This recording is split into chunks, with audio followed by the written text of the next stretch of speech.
Hello everyone, welcome to Anagani commerce. Students, CMA inter financial అకౌంటింగ్లో మనం depreciation chapter start చేయబోతున్నామండి. Okay, depreciation chapter మనం తీసుకుంటే ఇది వచ్చేటప్పటికి అకౌంటింగ్ ఫండమెంటల్స్ ఆఫ్ అకౌంటింగ్లో పార్ట్. మొత్తం మీద మనకు ఫండమెంటల్స్ ఆఫ్ అకౌంటింగ్ 15% వెయిటేజ్ ఇస్తున్నాడండి. మనం వెయిటేజ్ రకంగా చూసుకుంటే మనకి ప్రాక్టికల్గా చూద్దామండి. 4 ప్రీవియస్ ఇయర్ పేపర్స్ తీసుకుందాం అనేసి నేను ప్రీవియస్ క్లాసెస్లో కూడా చెప్పాను నేను మీకు. అయితే ఈ డిప్రిసియేషన్ నుంచి మరి ఎలా ఇచ్చారు, ఎంసీక్యూలో ఇచ్చారా లేదంటే ఆ, నీకు ఏదైనా క్వశ్చన్ కవర్ చేశారా అనేది మనం చూద్దాం. రైట్, సరే, స్క్రీన్ షేర్ చేస్తాను స్టూడెంట్స్. 1 మినిట్ అండి. ఓకే, డిస్ప్లే అవుతుందండి మీకు? డిస్ప్లే అవుతుంది కదా, స్క్రీన్ పెద్ద చేద్దాం. Right, okay. డిప్రిసియేషన్ మన చాప్టర్ డిప్రిసియేషన్. ఇప్పుడు మనం ఏంటి, అసలు వాట్ ఈజ్ డిప్రిసియేషన్, డిప్రిసియేషన్ అంటే ఏంటి చూస్తాం. డిప్రిసియేషన్ చూస్తామండి. తర్వాత డిప్రిసియేషన్ తో పాటు ఎమోర్టైజేషన్, ఎమోర్టైజేషన్, అలాగే డిప్లీషన్, ఈ మూడిటి గురించి మనం తెలుసుకుంటాం ఈ క్లాస్లో. వాటితో పాటు ఈ మూడిటి గురించి తెలుసుకున్న తర్వాత మన characteristics, characteristics of depreciation. Okay, తర్వాత methods of providing depreciation, methods లేదా మెథడ్స్ ఆఫ్ రికార్డింగ్ తెలుసుకుందామండి. ఫస్ట్ రికార్డింగ్ వేరు, క్యాల్కులేషన్ వేరు. మెథడ్స్ ఆఫ్ రికార్డింగ్ అంటే అకౌంటింగ్ ట్రీట్మెంట్ అన్నమాట. Methods of recording or accounting, accounting treatment అన్నమాట. రికార్డింగ్ ఆఫ్ డిప్రిసియేషన్ మనం ఏ చాప్టర్ చేస్తున్నా కానీ ఫస్ట్ అసలు మొత్తం ఏమేమి కవర్ అవుతున్నాయి చాప్టర్లు అనేది మనం తెలుసుకోవాలండి. అది తెలుసుకుంటే మనకు ఓవరాల్ తెలియాలి ఏంటి అనేది. Methods of recording or methods of accounting treatment of depreciation తర్వాత మెథడ్స్ ఆఫ్ క్యాల్కులేషన్, ఎన్ని రకాలో డిప్రిసియేషన్ క్యాల్కులేట్ చేస్తారు. Methods of calculation of depreciation, ఇది నెక్స్ట్ తెలుసుకోవాలి మనం. ఓకే, ఆ మెథడ్స్ ఉన్నాయి. ఆ మెథడ్స్ తర్వాత మనం ఇంకా ఒక్కొక్క దాంట్లో మనకి ఆ మెథడ్ ప్రకారంగా మనం ఎలా అప్రోచ్ అవుతాం, ఎలా చేస్తాము, తర్వాత జర్నల్ ఎంట్రీస్ ఎలా రాసుకుంటాము అనే దాని గురించి నెక్స్ట్ టాపిక్లు. జర్నల్ ఎంట్రీస్, ఆ మెథడ్స్ని బట్టి జర్నల్ ఎంట్రీస్, తర్వాత లెడ్జర్ అకౌంట్ అంటే అసెట్ అకౌంట్ ఎలా వేస్తాము, అసెట్ అకౌంట్ ఎలా వేస్తాం మనం అనేసి, తర్వాత changing the method of depreciation అంటే అప్పటి వరకు ఒక మెథడ్లో చేస్తా ఉన్న దాన్ని డిప్రిసియేషన్ చేంజ్ చేసి ఇంకో మెథడ్లో చేస్తాం. Changing the method of depreciation, ఇలా ఉంటుందండి మొత్తం కూడా టాపిక్స్ మనకి. క్లియర్? అసలు డిప్రిసియేషన్, వాట్ ఈస్ డిప్రిసియేషన్, అట్లాగే డిప్రిసియేషన్ లాగానే అమోర్టైజేషన్ అంటే ఏంటి, ఏ విషయాల్లో అమోర్టైజేషన్ అంటాము. ఓకే, డిప్రిసియేషన్ అనగానే ఏంటి అంటే మనకి continuous, okay, continuous or permanent reduction in the book value of the tangible fixed asset అండి. Tangible fixed assets, tangible, intangible, tangible ఉంటాయి కదండి. టాంజిబుల్ ఫిక్స్డ్ అసెట్ లో ఏమంటున్నాడు ఇక్కడ, కంటిన్యూస్, కంటిన్యూస్ రిడక్షన్ అంటే తగ్గింపు లేదా decrease, continuous reduction. Okay, in the దేంట్లో, in the book value of the asset. ఏం అసెట్ అండి? Fixed asset.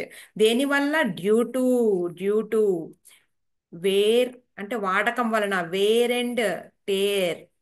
అలాగే ఇంకేమనొచ్చు, effluxion of the time. Effluxion of the time అంటే టైం గడుస్తున్న కొద్దీ టైం. అలాగే and technological changes, technological changes దీని గురించి మాట్లాడదామండి కాసేపు. తర్వాత అమోర్టైజేషన్కి వెళ్దాం. అసలు డిప్రిసియేషన్ అంటే ఏంటి అనే దాని గురించి చెప్తాను నేను. చూడండి, ఇప్పుడు మనం ఒక అసెట్ కొన్నాం, ఒక ఫిక్స్డ్ అసెట్ అంటే ఫర్ ఎగ్జాంపుల్ మీ ఇంట్లో ఆ, మీరు సోఫా సెట్లు కొన్నారనుకుందాం. మీకు అది ఫిక్స్డ్ అసెట్టే కదా. అదే డైలీ కొంటా ఉంటే ఏంటి అంటే అది మనకి గూడవుతుంది. ఎందుకు? తిరిగి అమ్మే ఉద్దేశంతో అయితే మళ్ళీ కొంటూనే ఉంటాం, అమ్ముతూనే ఉంటాం, కొంటూనే ఉంటాం, అమ్ముతూనే ఉంటాం. అది ఫిక్స్డ్ అసెట్ ఎప్పటికీ కాదు. ఇప్పుడు మనం ఫర్నిచర్ కొన్నాం. ఫర్నిచర్ కొంటే నువ్వు కొన్నప్పుడు ఎలా జనవరి 1 2023లో కొన్నారండి. అయితే అది ఎలా చెక్కు చెదరకుండా 12 మంత్స్ తర్వాత చూస్తే, ఇప్పుడు December 31 2023లో చూస్తే అలాగే చెక్కు చెదరకుండా అలాగే ఉంటదంటే, కొన్నప్పుడు షాప్లోంచి ఎలా అయితే తెచ్చాం అలాగే ఉంటుందా? ఎట్టి పరిస్థితుల్లో ఉండదు కదా.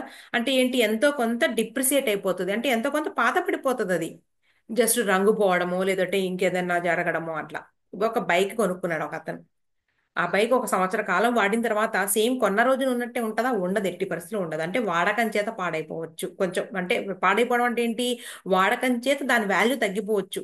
కొన్నప్పుడు నేను రూ. 1,00,000 కొన్నానండి, 12 నెలల తర్వాత రూ. 1,00,000 అమ్ముతానంటే ఎవడు కొనడు. ఆ డిప్రిసియేషన్ తీసేసి నువ్వు వాడుకున్నావుగా, సరే వాడుకోలేదండి, తెచ్చి అక్కడ పెట్టామండి ఒక బైక్. అయినా సరే అంతే, ఎఫ్లెక్షన్ ఆఫ్ టైం అన్నారు ఇక్కడ. ఇదిగోండి, ఎఫ్లెక్షన్ ఆఫ్ టైం. టైం గడిచిన వేర్ అండ్ టేర్ వాడకం వలన. టెక్నాలజికల్ చేంజెస్ అంటే ఏంటంటే, ఇప్పుడు ఏదైనా వస్తువు కొనుక్కున్నా, ఇప్పుడు ఎందుకు టైప్ రైటర్స్ ఉండేవి వెనక, టైప్ రైటర్స్ ఆఫీసెస్ లో. ఇప్పుడు టైప్ రైటర్స్ కనిపించట్లేదు. టైప్ రైటర్స్ ప్లేసెస్ లో ఇప్పుడు ఏముంటున్నాయి అంటే, నీకు ల్యాప్టాప్స్ వచ్చేసినాయి. అవునా? అంటే ఏంటి, టెక్నాలజికల్ చేంజ్ అంటే టెక్నాలజీ పెరిగిపోతుంది. మనం ఎందుకండి, మన ఫోన్లే ఇంతకు ముందు ఏంటంటే, ఇంత ఇంత ఫోన్లు, మామూలు ఫోన్స్ ఉంటాయి కదండి, టచ్ ప్యాడ్ ఇప్పుడు వచ్చినాయి. కానీ ఈ ఆండ్రాయిడ్ ఫోన్స్ అని అవన్నీ లేనప్పుడు మనకి ఇంత ఫోన్లు ఉండేవి, వాటిలో మనం నెంబర్లు ఇట్లా మనం ప్రెస్ చేసుకుంటా వాడుకుంటా ఉండేవాళ్ళం. అవునా? ఇప్పుడు ఏమైంది, ఆ ఫోన్లన్నీ పంపించేస్తాం, మళ్ళీ టెక్నాలజీ చేంజ్ అవ్వగానే మళ్ళీ వేరే ఆండ్రాయిడ్ ఫోన్ అని ఇంకా చాలా రకాల ఫోన్లు వచ్చినాయి కదండి, టెక్నాలజీ పెరుగుతున్న కొద్దీ. ఆ రకంగా అనమాట, టెక్నాలజికల్ చేంజెస్ వలన కూడా ఆ వస్తువుని తీసేస్తాం అనమాట. దానికి అది కూడా డిప్రిసియేషన్ కిందకే వస్తుంది. ఏ విషయాల్లో అంటే, టాంజిబుల్ ఫిక్స్డ్ అసెట్స్ విషయంలోనేమో నీకు డిప్రిసియేషన్ అంటున్నాం, రైట్. తర్వాత అమోర్టైజేషన్ అంటే, ఇక్కడ అమోర్టైజేషన్ అన్నా కూడా ఇక్కడ ఏంటి అంటే గ్రాడ్యువల్ రిడక్షనే. Gradual and systematic systematic okay, decrease or reduction. Okay. ఏంటి రిడక్షన్? ఏం చేస్తారంట రిడక్షన్? ఏ విషయాల్లో అంటే ఇక్కడ జరిగేది, ఇక్కడేమో టాంజిబుల్ ఫిక్స్డ్ అసెట్ అన్నాం కదండి. Intangible fixed assets. ఇంటాంజిబుల్ అనగానే ఇక్కడ కంటికి కనబడనివి. అదేంటి అంటే copyrights, patents, purchased good will, etcetera. Okay. వీటి విషయాల్లో గ్రాడ్యువల్ అండ్ సిస్టమాటిక్ రిడక్షన్ కన్నా కూడా, రిడక్షన్ కాదు ఇక్కడ, రైటింగ్ ఆఫ్ అన్నాం, రద్దు చేయడమే ఇక్కడ, writing off. Okay. Gradual and systematic writing off. Okay, writing off intangible assets.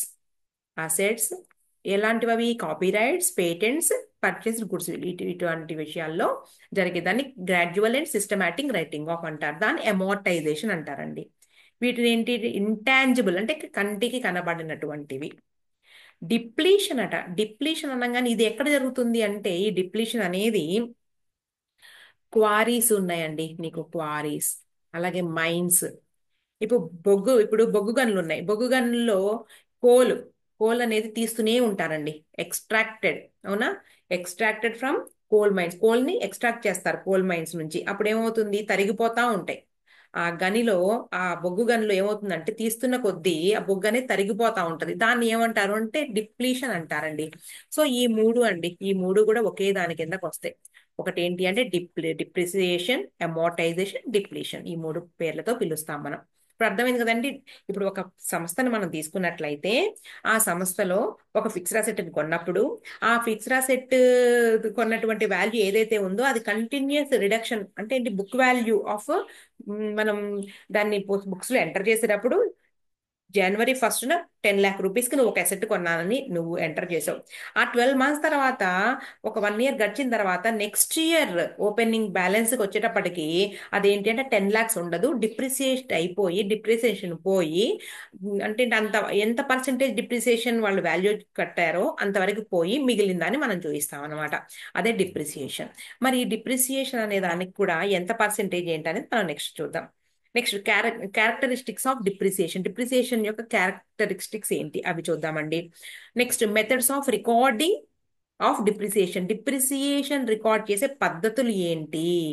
ఇదిగోండి, పద్ధతులు కూడా ఉన్నాయండి, రెండు పద్ధతులు ఉన్నాయి. ఓకే, ఒకటి ఏంటంటే transfer to depreciation is transferred to, ఆ డిప్రిసియేషన్ ఏం చేస్తాము అంటే ఆ తెలుగులో తరుగుదల అంటారు. Depreciation is transfer to asset account. Asset account transfer చేస్తాం ఫస్ట్, తర్వాత P&L అకౌంట్కి దాన్ని ట్రాన్స్ఫర్ చేసేసి దాన్ని రైట్ ఆఫ్ చేసేస్తాం. తర్వాత depreciation is transfer to provision for depreciation account. Provision for depreciation account మళ్ళీ ఎక్స్ప్లెయిన్ చేస్తాను, జస్ట్ మీకు ఓవరాల్ గా ఏముంది అని తెలియాలి. దీన్నే అక్యుములేటెడ్ డిప్రిసియేషన్ అని కూడా అంటారండి. ప్రొవిజన్ అంటే అంటే కలుస్తా పోతుందండి ఎవ్రీ ఇయర్ డిప్రిసియేషన్, అంటే అసెట్ వాల్యూ ఎలా ఉందో అలాగే కనిపిస్తుంది ఈ మెథడ్ లో, బ్యాలెన్స్ షీట్. ఈ మెథడ్ లో ఏంటంటే ఎవ్రీ ఇయర్ రైట్ ఆఫ్ అయిపోతా ఉంటది. తర్వాత methods of calculation of depreciation, రెండిటికి తేడా ఉంది. Methods of recording of depreciation అంటే ఏంటంటే మనం డిప్రిసియేషన్ విలువ కనుక్కున్న తర్వాత ఆ విలువని ఎలా రికార్డు చేయాలి బుక్స్ లో అనేది ఈ మెథడ్. ఇదేంటి అసలు మనం డిప్రిసియేషన్ ఎంత అనేది క్యాలిక్యులేషన్ చేయడానికే పద్ధతులు అన్నమాట. ఓకేనా, అదే పర్సెంటేజ్ ఎంత, 5% 10% ఏదో కనుక్కుంటాం కదండి, అలా కనుక్కునేటటువంటి పద్ధతులు. ఎన్ని పద్ధతులు ఉన్నాయంటే ఉన్నాయి, ఉన్నాటిల్లో కూడా మనం ఏంటంటే మోస్ట్ ఇంపార్టెంట్వి మాత్రమే మన సిఎంఏలో బుక్లో ఏవి ఇచ్చాడో అవే చెప్పుకోవాలి. మనకు సిఏ ఫౌండేషన్లో చెప్పినప్పుడు మేము మొత్తం మీద 9 చెప్పాము, కానీ మనకి ఇక్కడ ఇచ్చింది 1 2 3 4 5 6 6, ఈ 6 గురించి చెప్తాము. వాటిల్లో కూడా మనకి ఏంటి అంటే మీకు తెలిసే ఉండొచ్చు, ఒకటేమో స్ట్రైట్ లైన్ మెథడ్ అండి ఇంపార్టెంట్, స్ట్రైట్ లైన్ మెథడ్. రెండోది WDV, return down value method. మనకి ఇప్పుడు బుక్లో కూడా ఇవే చెప్పాడు. తర్వాత జర్నల్ ఎంట్రీస్ అండి, దాని నుంచి మనం ఏం చేస్తామంటే లెడ్జర్ అకౌంట్ అంటే అసెట్ అకౌంట్ కూడా తయారు చేస్తాము. తర్వాత changing the method of depreciation. ఇప్పుడు నేను ఈ మెథడ్స్ చెప్పాను కదండి, అలాగే 6 మెథడ్స్ మనకి బుక్ లో చెప్పారు, కానీ ఈ 2 మెథడ్స్ తోనే మనకి ప్రాబ్లమ్స్ అనేవి ఇవ్వడం జరిగింది. అయితే method of changing the method of depreciation అంటే కొన్ని సంవత్సరాలు ఒక మెథడ్ లో, అంటే ఒకవేళ స్ట్రైట్ లైన్ మెథడ్ తో 2 years ఫాలో అయ్యారు అనుకుందాము, తర్వాత థర్డ్ ఇయర్ నుంచి చేంజ్ చేసి ఉండొచ్చు, లేదా WDVతో స్టార్ట్ అయ్యి ఒక 1 or 2 years అయినాక స్ట్రైట్ లైన్ మెథడ్కి వస్తే ఎలా ఉంటుంది అనే దాని గురించి మనం చూస్తాం అన్నమాట. అయితే ఇంకొక విషయం ఏం చెప్తానంటే నేను మీకు ఈ పేపర్లో మొన్న డిసెంబర్ డిసెంబర్ 2024 పేపర్లో ఏమి కవర్ చేశారు, డిప్రిసియేషన్ నుంచి ఏం కవర్ అయ్యింది అనేది కూడా చూద్దామండి. క్వశ్చన్ పేపర్ ఓన్లీ ఈ రోజు క్లాస్లో నేను 2024 పేపర్లో ఏం కవర్ అయ్యిందో చెప్తాను. ఓకే, ఈ క్లాస్ని మనం పార్ట్ 1 క్లాస్ అందాం. నెక్స్ట్ పార్ట్ 2 క్లాస్లో జూన్ 2024లో ఏం కవర్ అయ్యింది అనేది చూద్దాం. రైట్, ఫస్ట్ అసలు ఇంట్రడక్షన్ అనేది అసలు ఏంటిది రఫ్గా చెప్పాను నేను, ఒకసారి అసలు మొత్తం చూద్దాం. చూడండి, ఇదిగోండి. ఓకే, ఇదిగోండి, డిప్రిసియేషన్ అనేది మనకి అకౌంటింగ్ ఫండమెంటల్స్ లో 1.8.1 లాస్ట్ వన్ అన్నమాట. మొత్తం 8 పార్ట్స్ చేశారు ఫండమెంటల్స్ ని, దాంట్లో లాస్ట్ పార్ట్ లో మళ్ళీ first one depreciation. Depreciation and amortisation అన్నాడండి దీన్ని. రైట్, ఇంట్రడక్షన్ చూద్దాం. చూడండి, డిప్రిసియేషన్ ఇంట్రడక్షన్ ఏమంటే ఫిక్స్డ్. నేను ఎందుకు చెప్తున్నాను అంటే ఏదో నోట్ లెక్కలో చెప్పేసుకుంటూ వెళ్ళిపోతే మన బిట్స్ మీకు MCQలు 30 మార్క్స్కి అన్నప్పుడు మనకి ఖచ్చితంగా లైన్ టు లైన్ తెలియాలి. అందుకోసం fixed assets are purchased in the business. ఎందుకండి? For long term use. అందరికీ తెలుసు కదా fixed assets long term use అని ఎందుకు అంటున్నామంటే, ఇప్పుడు మీరు కాలేజ్లో చదువుకున్నారండి, కాలేజ్లో చదువుకున్నప్పుడు బెంచెస్ మీద కూర్చుని వచ్చారు మీరు. ఆ బెంచెస్ అనేవి ఆ ఇయర్ మీతో పాటు అయిపోవండి, ఎండ్ అయిపోవు. తర్వాత మీ నెక్స్ట్ ఇయర్ బ్యాచెస్ చదువుకుంటారు, అలాగే మీ ముందు సంవత్సరం వాళ్ళు కూడా చదువుకుంటారు. అవునా? అంటే అందుకని ఏమంటున్నారు, fixed assets are purchased in the business for long term use. చాలా కాలం యూజ్ చేయడం కోసం కొంటారు. తర్వాత నెక్స్ట్ చాలా ఇంపార్టెంట్ ప్రతి టర్మ్ కూడా, during the course of their use, వాటిని యూజ్ చేస్తున్న టైంలో ఎవ్రీ ఇయర్, ప్రతి సంవత్సరము కూడా, ప్రతి సంవత్సరం అని ఎందుకంటున్నారు, మనం అకౌంటింగ్ ఇయర్ గా విడగొట్టుకున్నాం కదండి. మనం పీరియాడిక్ కాన్సెప్ట్ ప్రకారంగా ఏమంటున్నాం, మనం ఒక పీరియడ్ ని ఒక అకౌంటింగ్ పీరియడ్ గా తీసుకుంటున్నాం కదా, అది 6 months కావచ్చు లేదా 1 year కావచ్చు. అలా every year a part of fixed asset expired due to, ఎందువల్ల, physical wear and tear, passage of time, obsolescence means మనకి టెక్నాలజికల్ చేంజెస్ అన్నమాట. టెక్నాలజీ మారే కొద్దీ వాటిని మనం ఏంటంటే వాటిని తీసి పక్కన పడేస్తాం, దాన్ని కూడా డిప్రిసియేషనే అంటారు. తర్వాత ఇంకోటి, gradual decrease in the value of A tangible fixed asset is termed as depreciation. చూసారండి, చాలా సింపుల్ వేలోనే రాసా నేను. ఓకే, తర్వాత పర్పస్, అసలు ఎందుకు పర్పస్, అసలు ఎందుకు ప్రొవైడ్ చేయాలి. ఒక అసెట్ కొన్నాము, కొన్ని అలా పడేసి యూజ్ చేసుకుంటా పోదాము, దానివల్ల ప్రాఫిట్స్ వస్తాయి. ఒక మెషిన్ కొన్నాము, మెషిన్ లో మనము క్లాత్స్ ఏవైతే ఉన్నాయో ముడి పదార్థం తెచ్చి వాటిని రెడీమేడ్ బట్టలుగా తయారు చేసి వాటిని అమ్ముదాము, పని జరిగిపోతుంది. డిప్రిసియేషన్ అనేది దాన్ని ఎందుకు అసలు క్రియేట్ చేయాలి, ఎందుకు ప్రొవైడ్ చేయాలి, పర్పస్ ఏంటి అంటే చూడండి. The purpose of providing for depreciation is to write off fixed asset over their estimated useful life. ఇప్పుడు చెప్తాను చూడండి. ఇప్పుడు శాలరీస్ ఉందండి, శాలరీస్ ని ప్రాఫిట్ అండ్ లాస్ అకౌంట్ లో మనము డెబిట్ సైడ్ రాస్తున్నాము అంటే ఏంటి, ఆ సంవత్సరము దానిని ఖర్చు కింద చూపిస్తున్నాం మనం. అవునా, ఖర్చు పే చేస్తున్నాము, ఖర్చు కింద చూపిస్తున్నాము. ఆ శాలరీ అంటే మనకు వచ్చినటువంటి ఇన్కమ్ లో నుంచి ఆ శాలరీని మనం పే చేస్తాం, అయిపోయింది అక్కడికి. ఇప్పుడు అట్లాగే ఒక మెషిన్ కొన్నాం మనం, 1,00,000 రూపాయలు పెట్టి మెషిన్ కొన్నప్పుడు ఆ 1,00,000 రూపాయల మెషిన్ ని ఒక యూస్ఫుల్ లైఫ్, ఒక 10 ఇయర్స్ యూజ్ అయ్యిద్ది అనుకున్నాం మనం. 10 ఇయర్స్ యూజ్ అయ్యిద్ది అనుకున్నప్పుడు ఎవ్రీ ఇయర్ కూడా ఏం చేస్తారు అంటే కొంత అమౌంట్ ని ప్రాఫిట్స్ నుంచి తీసి పక్కన పెడతారండి. ఓకే, దీన్ని అందుకనే క్యాష్ ఎక్స్పెన్స్ అనరు. చూడండి, శాలరీస్ అనేది ఎక్స్పెన్సే. ఏం ఎక్స్పెన్స్? Cash expense. కానీ డిప్రిసియేషన్ అనేది non cash expense. Non cash expense అన్నమాట ఇది. అంటే జేబులో డబ్బులు వెళ్ళిపోతాయి శాలరీ పే చేస్తే, ఇక్కడ అమౌంట్ ఏమి వెళ్ళిపోదు, దేంట్లో ఇన్వెస్ట్ చేస్తే తప్పిస్తే అమౌంట్ వెళ్ళిపోదండి. Depreciation is non cash expense, most important bit ఇది కూడా. సరే, ఏం చేస్తారు అంటే ఒక 10 lakh రూపీస్ అసెట్ ని ఎవ్రీ ఇయర్ పిఎండ్ఎల్ అకౌంట్ కి ఇప్పుడు 10% డిప్రిసియేషన్ అన్నారు అనుకుందాం. దాని యూస్ఫుల్ లైఫ్ ఎస్టిమేషన్స్ అన్ని అకౌంట్స్ అంటే యూస్ఫుల్ మనకి 10% అనుకున్నారండి. 10% అనుకుని ఇది ఒక 10 ఇయర్స్ పాటు పనిచేస్తా అనుకుని ఎవ్రీ ఇయర్ కూడా 10% డిప్రిసియేషన్ కింద ఎక్కడ చూపిస్తున్నాం అండి మనం, ఇదిగోండి పిఎండ్ఎల్ అకౌంట్ లో డిప్రిసియేషన్ అనేసి ఎంత రాస్తామండి 10% అంటే.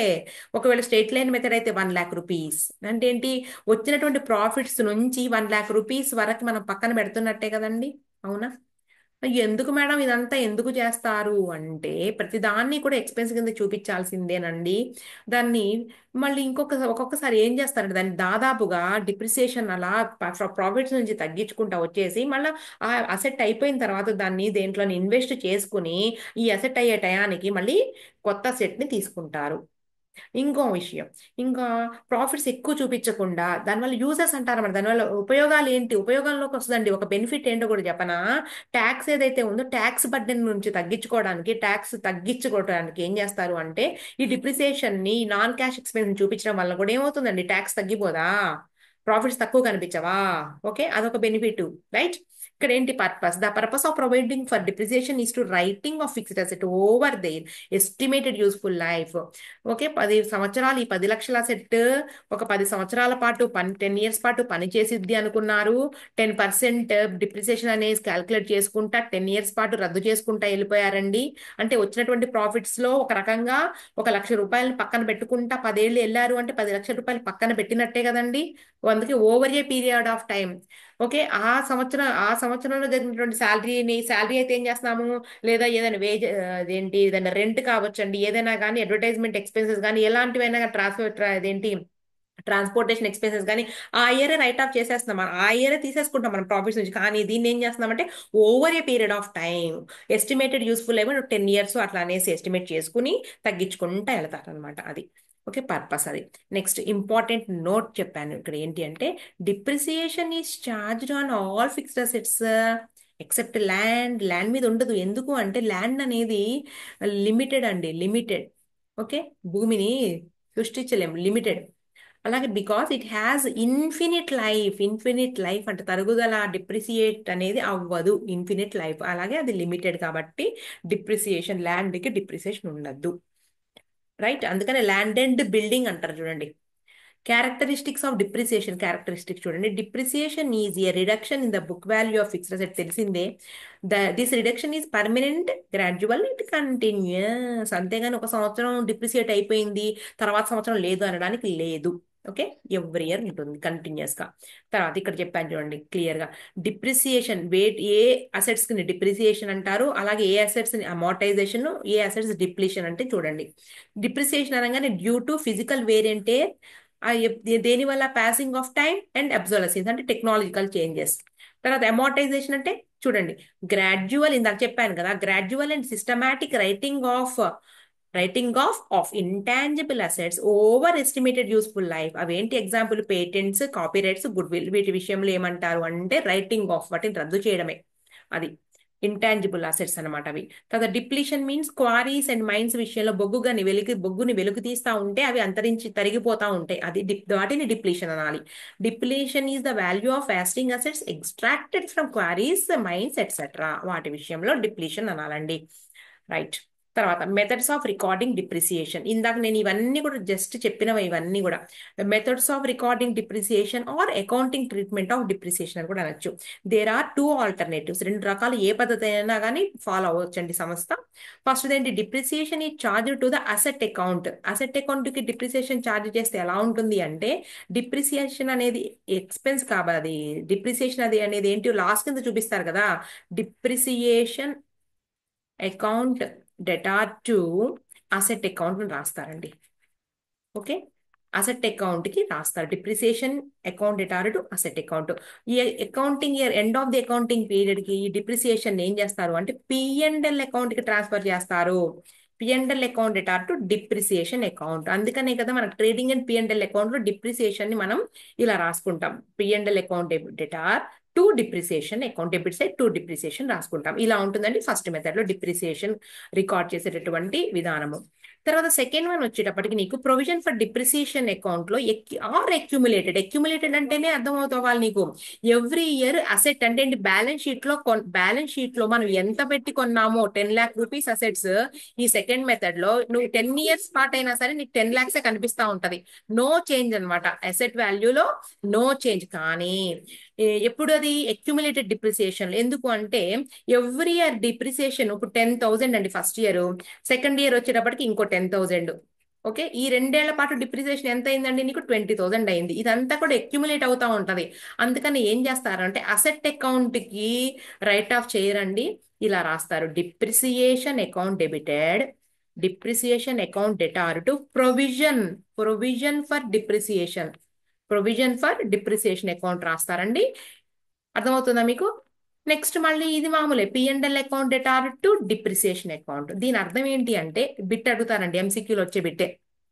ప్రొవిజన్ ఫర్ డిప్రిసియేషన్ అకౌంట్ మనం ఈ పద్ధతిలో రాసినప్పుడు బ్యాలెన్స్ షీట్ లో అసెట్ యొక్క వాల్యూ ఏదైతే ఉందో బ్యాలెన్స్ షీట్ లో కొన్నప్పుడు ఎలా అయితే నీకు అసెట్ వాల్యూ ఉందో అదే ఉంటుంది బ్యాలెన్స్ షీట్ లో.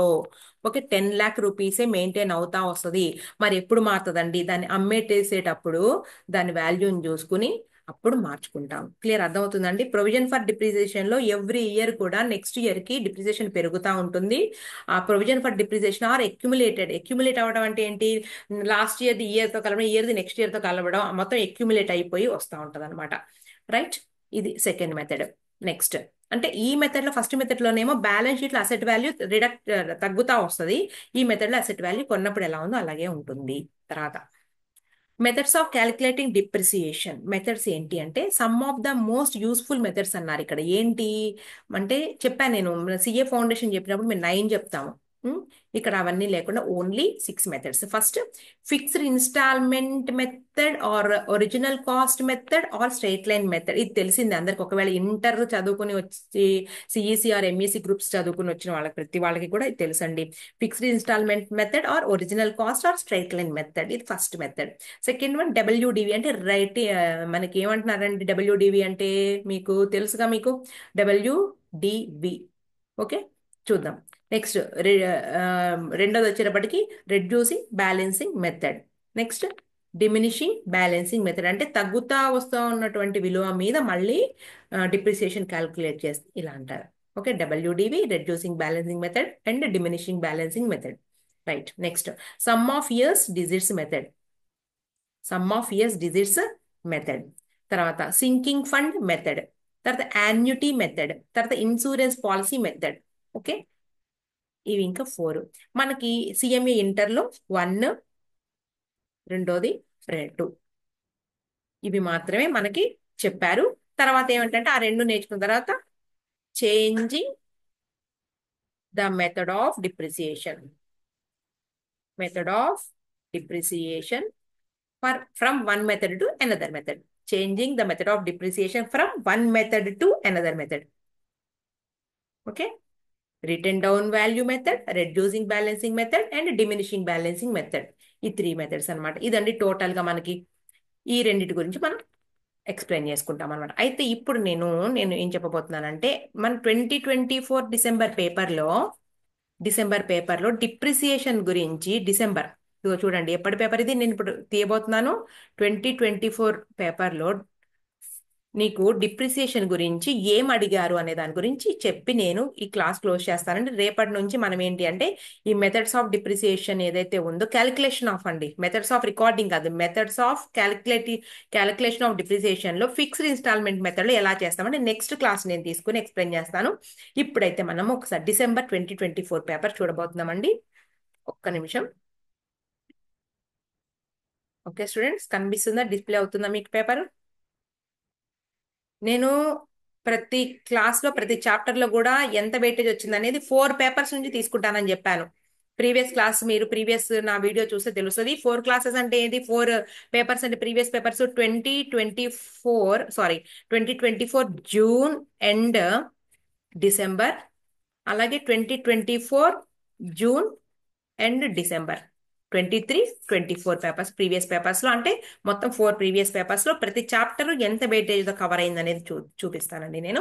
చూద్దాం, చూడండి మనకి ఈ పేపర్ లో 8th క్వశ్చన్ చూడండి ఒకసారి students. Cost of machinery is 60,000 rupees. Useful life of the asset is 5 years. Annual depreciation on a machine under straight line method 10,000. The scrap value of the machine will be.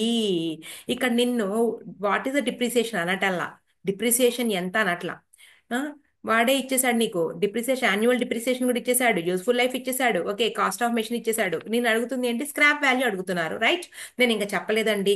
రేపు next క్లాస్లో మనం ఈ బిట్కి answer చేద్దాము.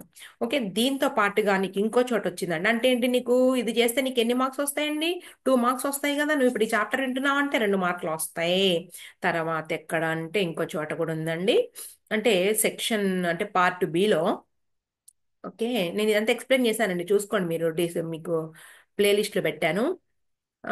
Answer the following questions దగ్గర profit earned on sale of fixed asset, what should be the accounting treatment of, ఇది కాదండి, ఇది కాదు, ఇది ఇక్కడ చూడండి. Why is the full cost of an asset, okay, why is the full cost of an asset not treated as an expense in the year of its purchase? నేను ఇందాక ఒక ఎగ్జాంపుల్ చెప్పా మీకు, 10 lakh రూపీస్ అసెట్ కొన్నాడు, అవునా? 10 lakh rupees asset కొన్నప్పుడు P&L account లో salary అయితే గనక ఏ ఇయర్ కా ఇయర్ శాలరీ అనేసి రైట్ ఆఫ్ చేసేస్తాడు, అది క్యాష్ ఎక్స్పెన్స్ కిందకు వస్తుంది. కానీ ఈ 10 lakh రూపీస్ కొన్నాడు, ఆ ఎక్స్పెన్స్ ని ఒకేసారి P&L అకౌంట్ 10 lakhs కొన్నాను రద్దు చెయ్యడు, ఓవర్ ఏ పీరియడ్ ఆఫ్ టైంలో రద్దు చేస్తాడు. సో అప్పుడు ఏంటంటే 10% డిప్రిసియేషన్ అనుకుంటే కనుక, ఎస్టిమేటెడ్ యూస్ఫుల్ లైఫ్ 10 years అనుకుంటే, ఎవ్రీ ఇయర్ ఒకవేళ స్ట్రైట్ లైన్ మెథడ్ అయితే కనుక 1 lakh rupees to depreciation 1 lakh rupees అనేసి 10 years పాటు వచ్చేటటువంటి ప్రాఫిట్స్ ఏవైతే ఉన్నాయో, ఇటు సైడ్ మనం రాసుకునేది ఏంటండి, ఇది మనకి ప్రాఫిట్ అండ్ లాస్ అంటేనే మనకి ఏ nature, nominal nature. Debit all expenses and losses, credit all incomes and gains. Income and gains నుంచి ఒక 1 lakh రూపీస్ ని మనం తీసి పక్కన పెడుతున్నట్లే. ఇది నాన్ క్యాష్ ఎక్స్పెన్స్, జేబులోంచి డబ్బులు అయితే మనం పే చేయము, రైట్? అర్థమవుతుందా మీకు? ఇదండి మనకి అంటే ఇది ఎన్ని మార్కుల క్వశ్చన్ అండి, ఒకసారి చూద్దాం మనం. 5 మార్క్స్ ఇచ్చారండి దీనికి 5 మార్క్స్ ఇచ్చారు. ఇదేనండి, దీనికేనా మనం, నో నో నో సారీ, 5, ఈ 5 అది కాదు, ఇక్కడ ఉందండి 5, ఇది కింద, ఇక్కడ కనబడుతుందా? 5, 5 అంటే ఒక్కొక్క దానికి ఒక్కొక్క మార్కు. దీనికి మనం వై ఈజ్ ద రీజన్ రాసేసాము అంటే సరిపోతుంది. అంటే మొత్తం మీద నీకు 3 మార్క్స్ కవర్ అయినాయి. 3 మార్కులే కదా అని నెగ్లెక్ట్ చేయొద్దు, మన ఫేట్ మార్చేది ఆ 3 మార్కులే కావచ్చు. ఒక పేపర్లో మొత్తం మీద మనకు 7 మార్క్స్ అడిగారండి, జూన్ పేపర్ ఏమో, చూద్దాం అది వచ్చినప్పుడు. ఇదండి ఇవాళకి మనం ఇప్పటికైతే క్లాస్ క్లోజ్ చేసేస్తున్నానండి డిప్రిసియేషన్ నుంచి. నేను ఇందాక ప్రీవియస్ క్లాస్లో నేను ఒకటి చెప్పానండి, చూడండి లింక్లో ఉంది. ఏంటి అంటే ప్యారలల్గా మనం స్టార్ట్ చేసాము. ప్యారలల్గా స్టార్ట్ చేసాము అంటే ఏంటి, అకౌంటింగ్ ఫండమెంటల్స్లో ఫస్ట్ చాప్టర్ తీసుకుంటామండి మనం. ఫస్ట్ చాప్టర్ తీసుకుని ఎక్స్ప్లెయిన్ చేద్దాం. అకౌంటింగ్ ఫండమెంటల్స్లో ఫస్ట్ చాప్టర్ అంటే మనకి ఏంటి, థియరీ పార్ట్ వదిలేసేసి capital and revenue expenditure next నేను వీడియో అప్లోడ్ చేస్తాను. దీని కంటిన్యూషన్ డిప్రిసియేషన్ లాగానే కొనసాగుతుంది. Okay students.